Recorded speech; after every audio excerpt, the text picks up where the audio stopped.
তো সবাই জানেন ফ্রি ফায়ার আর পাবজি নিয়ে অনেক কাহিনী হইতেছে। যারা প্রকৃত ফ্রি ফায়ার লাভার, অরিজিনাল ফ্রি ফায়ার কে ভালোবাসে, তারা কথাগুলো শুনে যাবে। তো বর্তমানে অলরেডি আমরা দুইজন রিয়েল ফানি কন্টেন্ট ক্রিয়েটর হারাই ফেলছি, আরো অনেক ক্রিয়েটর চলে গেছে, কিন্তু তাতে আমাদের কিছু যায় আসে নাই। কিন্তু আমরা যে রিয়েল দুইজনকে হারাইছি, গেমিং উইথ তালহা আর কলা বাবা, এরা দুজন ছিল বেস্ট ফানি কন্টেন্ট ক্রিয়েটর, তাদের মধ্যে আমিও একজন। এখন আমি যদি ফ্রি ফায়ার ছেড়ে দেই, তোমরা হাসতে ভুলে যাবা, তোমাদেরকে হাসাবে কে? হ্যাঁ, আরো অনেক ভিডিও থেকে তোমরা বিনোদন পাবা, কিন্তু হ্যাঁ, ফ্রি ফায়ারে আমাদের মাধ্যমে কোনো ভিডিও পাবা না যদি আমি চলে যাই। কিন্তু আমি এখনো যাইনি, কেন যাইনি? তোমাদের ভালোবাসার টান। একটা জিনিস চিন্তা করে দেখো, আমারও ফ্যামিলি আছে, আমারও খরচ আছে, আমার ফ্যামিলি থেকে আমাকে প্রেসার দেয়।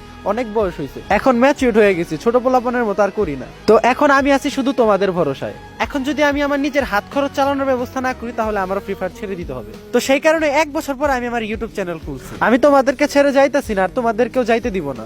এই ভিডিওটা যদি 4-5 লাখ মানুষ দেখে, তাহলে সেখানে আমার ভালোবাসার মানুষ কতজন? যারা চায় আমি তাদের সাথে ফ্রি ফায়ারে থাকি, তাদেরকে হাসাই, মজা দেই। আমার ইউটিউব চ্যানেলে এখন 0 সাবস্ক্রাইবার। তুমি একজন, তুমি যদি আমার ইউটিউব চ্যানেলে যাও, তোমার পিছে পিছে আরো একজন যাইবো। তো এরকম করি কি আমি 20,000 ভালোবাসার মানুষ পাবো না?